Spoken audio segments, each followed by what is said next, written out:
चुनावी चौपाल में आप सभी का बहुत बहुत स्वागत है और मैं हूं आपके साथ रीना खान।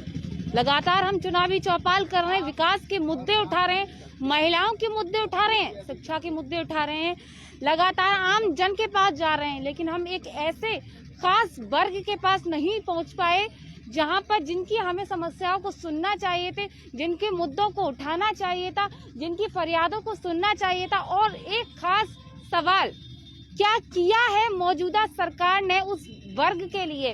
तो हम पहुंच चुके हैं। राष्ट्रीय विकलांग दिवस है, इस अवसर पर तमाम हमारे साथ विकलांग भाई, दिव्यांग भाई मौजूद है और इन सभी दिव्यांग भाई बहनों से हम पूछेंगे, जानेंगे कि मौजूदा सरकार में इन्हें किस तरह के फायदे पहुंचे हैं, क्या लाभ मिले हैं या वर्तमान सरकार से ये कितना खुश हैं। तो चलिए शुरुआत करते हैं। सबसे पहले स्वागत करते हैं आपका, बहुत बहुत धन्यवाद। शुभ नाम क्या है आपका? इरफान जी, आप दिव्यांग हैं, लगभग मौजूदा सरकार में आपको क्या कुछ फायदे पहुंचे? मैंने 2017 में बीकॉम करा, मैं आज तक कोई वैकेंसी नहीं मिली, ना वैकेंसी निकली। अब मैं क्या करूं आप बताइए। अब विकलांग होने के नाते अब मैं बेलदारी कर नहीं सकता, मजदूरी कर नहीं सकता। मैं सोच रहा था मेरा फ्यूचर बन जाए बीकॉम करने के बाद। ऐसे तैसे बड़ी मुश्किल से बीकॉम करा, इंटरव्यू करने के बाद मुझे नौकरी नहीं लगी। अब भी मुझे 500 रुपये महीना मिलता, उससे मेरा क्या गुजारा होगा? परिवार में कौन कौन है? मेरे 6 भाई हैं, 5 की शादी हो गई। अब मैं अकेला रह गया। मुझे सरकार एक ऐसी नौकरी दे देती ना, बैठ कर कुर्सी पे बैठ कर अपना पेट भर सकता था। क्या मानते हैं सरकारें तमाम आती हैं जाती हैं, दिव्यांगों के लिए कोई योजना, कोई नौकरी, कोई रोजगार की बात होती है? कोई रोजगार नहीं मिला, केवल एक 500 रुपए मिलते हैं, उससे क्या होएगा? अब विकलांग एक 500 रुपए से जीवन तो गुजार देगा। और हमारा रेलवे में जो कोरोना लगा तो रेलवे में कोटा तक खत्म हो गया। हम कहीं जाना चाहते तो वो भी खत्म हो गया। विज्ञान को जो डब्बे लगते थे वो भी कैंसिल हो गए। सरकार ने सब क्या सर्व, हम तो वैसे ही परेशान है ऊपर वाले की तरफ से। वोट डालने जाते हैं, वोट डालने जाते हैं, सब अधिकार है हम पे, लेकिन हम पैरों से ऐसे है। और ना हमें कोई सरकार कंप्यूटर, हमने बीकॉम कर लिया, डीएम साहब से भी कही हमें कोई सरकार के माध्यम से। मोदी सरकार में, बीजेपी की सरकार में कोई रोजगार मिला? मुझे नहीं मिला। मैं बीकॉम करा हुआ फिर रहा हूँ, रोजगार दफ्तर में मेरा सेवा नियोजन कार्यालय मेरा रजिस्ट्रेशन भी है, वो भी उसका भी मुझे लाभ नहीं मिला। कंपनी आती है तो मुझे कहती है विकलांगों का कंपनी में कोई काम ही नहीं है। इससे पहले भी सरकारें रही, उन सरकारों में कोई फायदा पहुंचा? नहीं, कोई फायदा नहीं पहुंचा, बस वही 500 रुपए मिलते हैं। मैंने नौकरी में भी बहुत ट्राई करी, लेकिन मुझे नौकरी नहीं मिली। मैं बेरोजगार हूँ बिल्कुल। अब क्या चाहते हैं मन में? वोट चुनाव नजदीक आने वाले हैं, विधानसभा, मन में क्या है, क्या चाहते हैं? अब जी तो वक्त बताएगा। मैं देखो हमें किसको देना है, किसको चुनना है। जो अब जो हमें की उम्मीदों पे खरा उतरे, ऐसी कौन सी सरकार है? अब जी तो वक्त बताएगा। अभी हम कैसे कहते अभी। अच्छा, मौजूदा सरकार कैसी लगी आपको? मौजूदा सरकार तो हमें वैकेंसी, हमें 5 साल मोदी जी की होगी और फिर इधर आ गई। हमें हमारी डेट ऑफ बर्थ भी निकली जा रही है, हमें नौकरी नहीं मिल पा रही है। नौकरी नहीं मिल रही है, बड़ा मुद्दा है। हाँ, सबसे बड़ा हमारे बेरोजगार का मुद्दा है। और हमारे विकलांग भाइयों को जो किसी को पेंशन नहीं है, माँ भटकते हैं, वो उनका भी कोई काम नहीं हो पाता। बिल्कुल, कहीं ना कहीं बड़ा मुद्दा जो है वो इनका रोजगार का है। तो सीधे इनके प्रदेश अध्यक्ष से पूछेंगे, जानेंगे। तमाम सरकारें आती हैं, तमाम सरकारें जाती हैं, विधानसभा चुनाव नजदीक है, सभी राजनीतिक पार्टियां अपना दमखम दिखाने के लिए पूरी जोर शोर से तैयार हैं। आखिर इस वर्ग को क्यों छोड़ा जाता है? इस वर्ग की सुनवाई क्यों कोई नहीं करता है? सरकारें सत्ता में आती हैं, इनके लिए क्यों योजनाएं नहीं बनाई जाती? तो इसी पर हम बात करेंगे। हमारे साथ सर मौजूद है। सर, क्या मानते हैं इस बार चुनाव किन मुद्दों पर होंगे और मौजूदा सरकार कैसी लगी आपको? मेरा नाम सैयद जुनैद अशरफ है, मैं इस संस्था का मंडल अध्यक्ष हूँ। समझे, मुझे तो अपने ऊपर और अपने विकलांग साथियों के ऊपर बड़ा रोना आ रहा। क्यों? ये बताइए,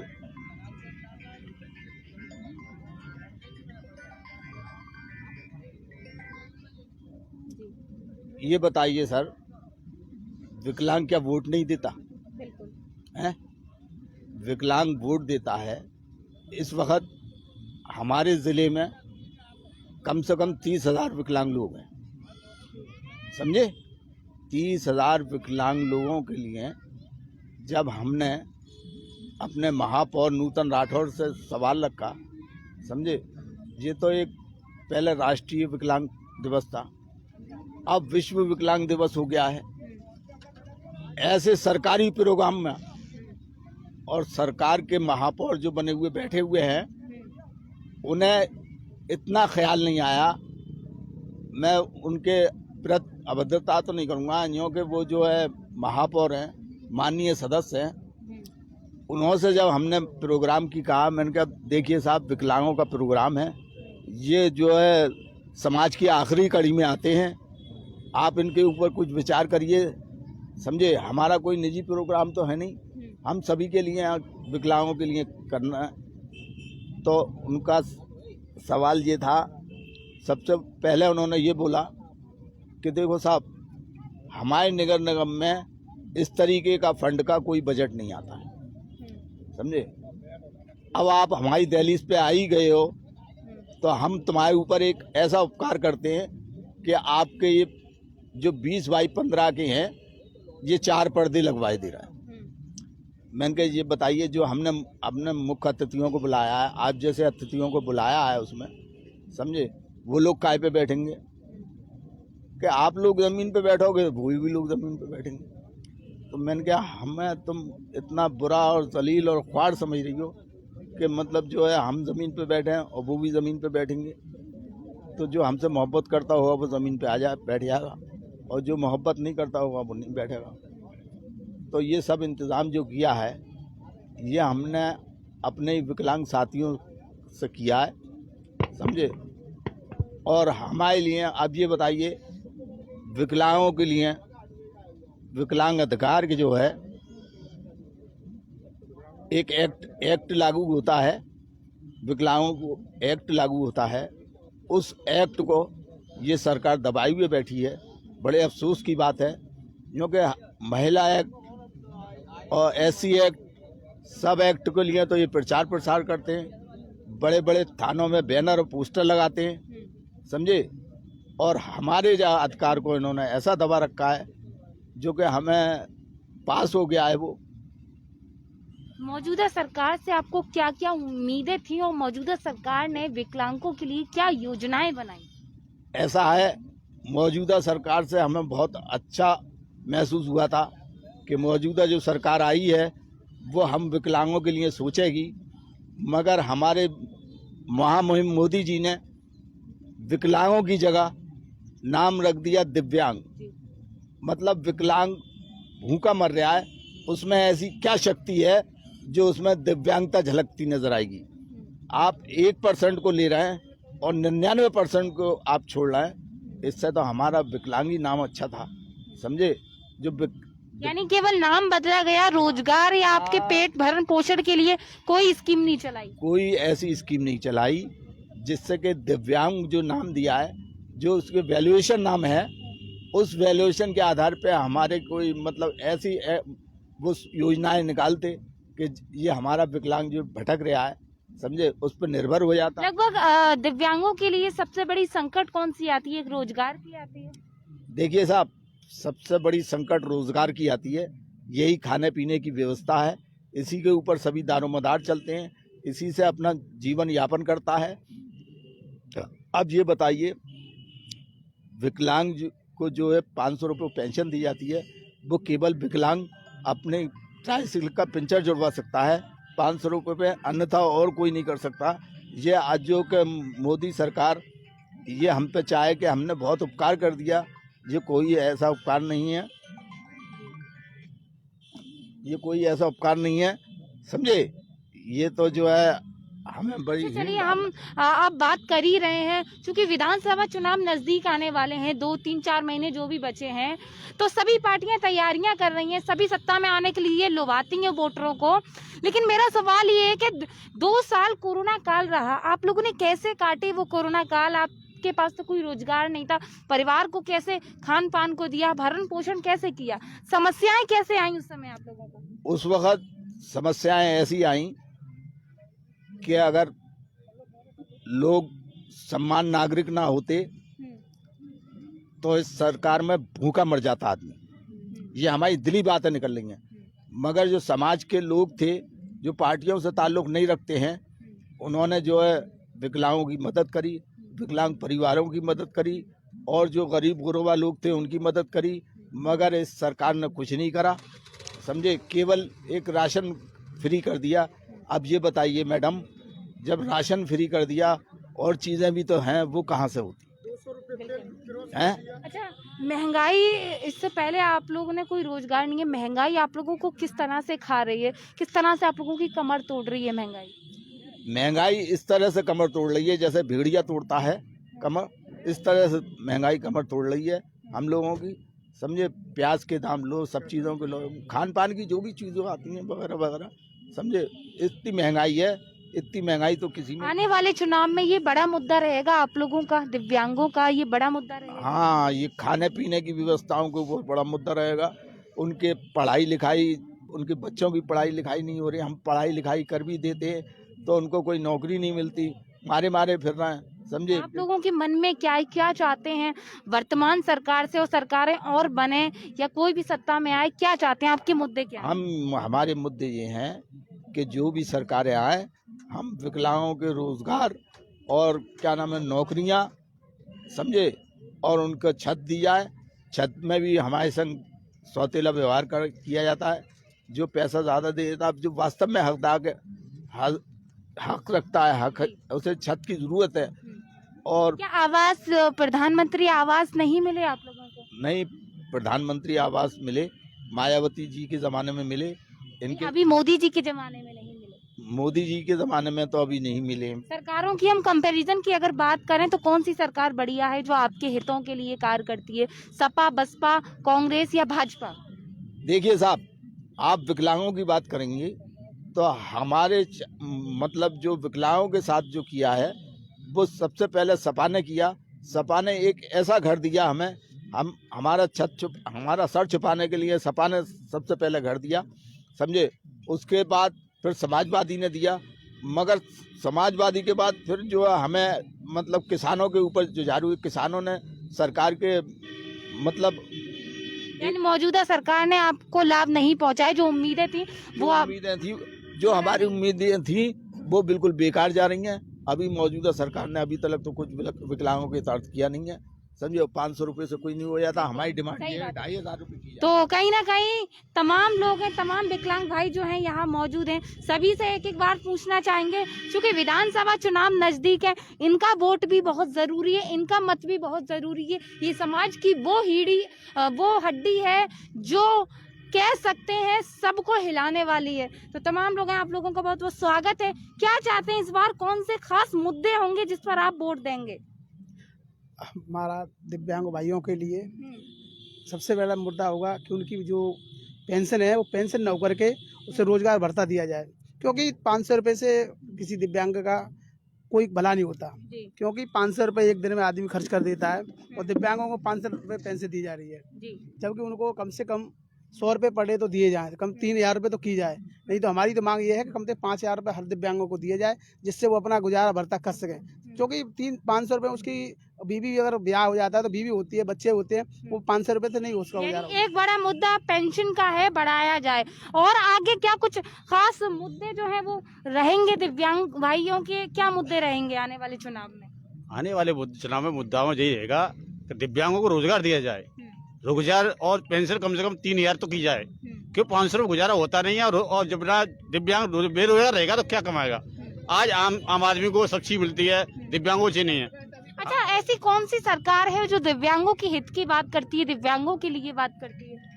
सरकार तो सपा सरकार आई, बसपा सरकार आई, दिव्यांगों को बहुत परेशानी आती थी। अब जो हमारी बीजेपी सरकार आई है उसमें थोड़ी राहत है। किस तरह की राहत है? राहत ये है कि समाज कल्याण विभाग में हमारा दिव्यांग जाता है, कार्य हो जाता है। और जो पहले रिक्शा टाई साइकिल नहीं मिलती थी, बैसाइकिल नहीं मिलती थी, अब उनको दिया जाता है। पहले हर विभाग में, समाज विभाग में। स्वास्थ्य में आप लोगों को किस तरह से वरीयता दी जाती है? स्वास्थ्य सेवाओं में क्या स्वास्थ्य सेवाएं आप लोगों के लिए बेहतर हैं अस्पताल में? स्वास्थ्य सेवा हम लोगों को बेहतर नहीं है, पर हम चाहते हैं स्वास्थ्य सेवा भी वहाँ पर हमारा पर हो। जैसे समाज कल्याण विभाग में हमारी सुनवाई होती है और स्वास्थ्य विभाग में सुनवाई होगी। हम चाहते हैं सीएमओ ऑफिस पे, हमारे दिव्यांगों को बहुत परेशानी होती है, वो सर्टिफिकेट बनवाने में दिक्कत आती है, वो सॉल्व हो। हमने ये भी सरकार से मांग करी, हमारे दिव्यांगों को ट्राई व्हील चेयर की व्यवस्था कराई जाए स्वास्थ्य विभाग में, सीएमओ ऑफिस और समाज कल्याण विभाग में। अभी तो कोई व्यवस्था नहीं हुई। बिल्कुल, तमाम यहाँ पर दिव्यांग भाई हैं, कुछ महिलाएं भी हैं, उनसे भी पूछेंगे, जानेंगे क्या मन में क्या है। इस बार वोट डालने जाएंगी? कहाँ, क्या नाम है आपका? रेखा गुप्ता। रेखा जी, वोट किसे देंगे, कुछ मन में है? ऐसी कौन सी सरकार है जो आपके हित की बात करती है, आपके लिए बात करती है? वो तो समय बताएगा जो करेगी बात। नहीं, आपके मन में क्या है? ऐसी आप चाहती क्या है, मन में क्या है? मैं ये चाहती हूँ पेंशन के बारे में बस, और ये चाहते हैं कि 500 रुपए में कुछ होता नहीं है, और जो इंसान करने लायक है थोड़ा बहुत काम, वो तो चलो घर का गुजारा कर लेते हैं। जो बिल्कुल इंसान है जो चल नहीं पाते हैं, वो 500 रुपए में कैसे कर लेंगे? उनका घर खर्च कैसे चल जाएगा? तेल है, हर चीज है, महंगाई इतनी है, 200 रुपए किलो तेल ही है, तो 300 रुपए बचे, 300 रुपए में महीने का खर्च कैसे चलेगा? बच्चे भी पढ़ते हैं, फीस वगैरह भी है, 40 रुपए किलो आलू। तो यही चाहते हैं कि पेंशन बढ़े। क्या कह रहे हैं सर? सर ये कह रहे हैं महंगाई इतनी कमर तोड़ हो गई है, 40 रुपए किलो तो आलू है, 200 रुपए किलो तेल है, 500 रुपए आपने अगर दे दिया तो उससे क्या होता है? महंगाई इससे पहले भी इस तरह की रही है या पहली बार है? पहली बार इतनी महंगाई आई है। तमाम पहले भी और सरकारें नहीं थी? बस सरकार आई है, बस सरकार ने 300 रुपए पेंशन की हमारी, 150 रुपए थे हमारे रहने के लिए, मकान दिया हमको, लेकिन जो मकान बनाए वो शहर से इतनी दूर बनाए हैं कि आने में बहुत परेशानी होती है, इसलिए हम आगे गए नहीं है। अच्छा, मोदी सरकार कैसी रही? आपकी उम्मीदों पे खरा उतरी? आप लोगों के लिए कोई नई योजना लेकर आई? मोदी सरकार हमारे लिए कोई नई योजना नहीं लेके आई है। कैसी रही ये सरकार? सरकार तो खैर सही रही है, लेकिन हमारे लिए इसी ने कोई काम नहीं किया है, महंगाई कमर तोड़ कर दी फिर है। कैसे अच्छी रही सरकार जब आप लोगों के हित के लिए काम नहीं किए? हमारे हित में कुछ नहीं किया है। यहाँ अधिकारी जो बैठे हुए हैं वो सब उनके पास जाओ, वो कोई सुनता नहीं काम की। क्या चाहते हैं? बदलाव चाहते हैं? चुनाव नजदीक है, मन में क्या है? चुनाव नजदीक है, हमारा यहाँ का विधायक बढ़िया है, कौन सा विधायक है? विधायक मनीष सिसोदिया जी हैं। क्या कहना चाहेंगे उनके लिए? आंखों में आंसू क्यों है आपके? किस लिए भावुक है, क्यों आंसू है ये?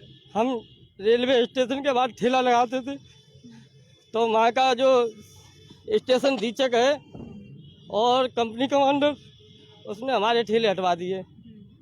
अब आप बताओ मैं क्या करूँ, कहाँ से लाऊं? खाने के लिए भी परेशान है इस समय। बिल्कुल, तो ये कहीं ना कहीं वो आंसू हैं जो शायद सत्ता में बैठे या विपक्ष में बैठे उन सफेद पोषों को इनके आंसू नहीं दिखते हैं, जबकि इन्हीं के एक एक वोट से, इन्हीं के एक एक वोट की कीमत से वो कुर्सियों पर बैठते हैं, और आज जब कुर्सी पर बैठ जाते हैं या बैठे नहीं होते हैं तो फिर इनको भूल जाते हैं बाद में। आखिर और क्या है मन में ऐसी पीड़ा? यही है पीड़ा साहब, मैं कोई काम करता हूँ, यहाँ का स्टाफ करने नहीं देता, प्रशासन करने नहीं देता हमको। रेलवे स्टेशन के बाद रेडी लगाता ठेला फल का, वो मेरा हटवा दिया गया। अब जालंग वालंग कहीं लगाता हूँ तो हाथ से और पैर से दोनों से खराब हूँ एक एक। अब आप बताओ मैं कहाँ पे लगाऊँ? अगर कहीं लगा देते वो हटवा देते हैं, कहते मर्जी आए तहाँ पे लगाओ, मुझे कोई मतलब नहीं। अच्छा, आपने जैसा कि नगर विधायक की बात की, वो बहुत अच्छे हैं मनीष सिसोदिया जी, उन्होंने उनसे कभी आपने इस संबंध में कोई बातचीत की? अभी नहीं की है, अभी नहीं की है। अभी की नहीं। क्या आपको उम्मीद है अगर बात करेंगे तो आपकी समस्या का समाधान? हमने हमारी उम्मीद है विधायक जी के पास जाएंगे तो हो सकता है हमारा हो जाए कोई कार्रवाई। बिल्कुल, हम भी कहेंगे आप नगर विधायक के पास जाएं, आप अपनी समस्याओं को रखें। तो तमाम ये भाई हैं हमारे दिव्यांग भाई, जिनकी कोई नहीं सुनता, उनकी रीना खान आरके टीवी लगातार समस्याओं को दिखाता है, सुनता है, उम्मीद करता है उनमें, उन अधिकारियों से, उन सत्ताधारियों से, उन विपक्ष वालों से कि इनकी आवाज को सुने, इनकी समस्या को सुने। शुभ नाम क्या है आपका? श्याम वर्मा। श्याम जी, क्या क्या समस्याएं आती हैं आप लोगों को?